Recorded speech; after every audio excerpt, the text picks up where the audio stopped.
మన రైతులందరికీ రుణాలు మాఫీ అయిపోయినాయి. రైతు బంధు మంచిగానే పడ్డది. రైతులు మస్తు సంతోషంగా ఉన్నారు. ఖుషిగా వ్యవసాయం చేసుకుంటారు. ఇగో ఇసోంటి రాగాలు మన రేవంత్ సారు బాగా తీస్తాడగా తినాడుమా. అందుకే రేవంత్ సారు కోసమే ఈ ముచ్చట పట్టుకొచ్చిన ఖమ్మం కాడికెళ్ళి సారు కోసము ఒక అన్న ఒక ఎగురం పెట్టుకున్నాడు.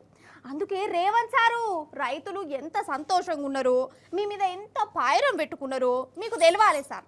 ఇక తెలవాలంటే ఈ ముచ్చట మీరే చూసి తీరాలి సార్. ఇక చూడురి మరి. రేవంత్ సారు ఇగో ఇటుకెళ్ళి నజరెత్తా అన్నావు కదా, చూడు సారు మీ కోటేసినందుకు పే మీద ఉన్న అంగి కూడా మాయమైపోయిందట సారు. మిరపకాయల మాలేసుకున్నాడు కళ్ళెంలోనే. ఏందే అన్నకి అవతారం ఏంది, నీ గోసేంది, నీ బాధ ఏందో మొలక చెప్పే. 2 లక్షల రుణమాఫీ తక్షణమే అసెంబ్లీలో ప్రకటించాలని నేను డిమాండ్ చేస్తున్నాను.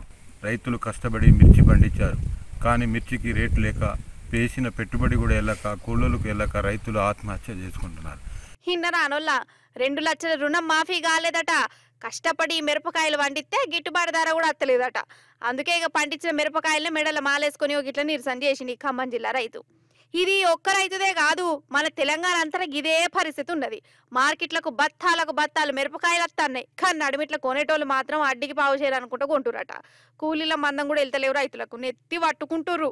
సరే రైతుల కోసం చూసిరు కదా, ఇగో గీ రైతు బాధ కూడా ఇన్నురి. మనసులున్న బాధను పాటకాయ గట్టి మరీ చెప్తుండు. వరి సేళ్ళు అడిగినాయి కేసీఆర్ సారేడాని, ఆ పత్తి సేళ్ళు అడిగినాయి గులాబీ జెండా జాడేదాని. అవి ఎక్కి ఏడుస్తున్నాయో తెలంగాణ గడ్డ మీద.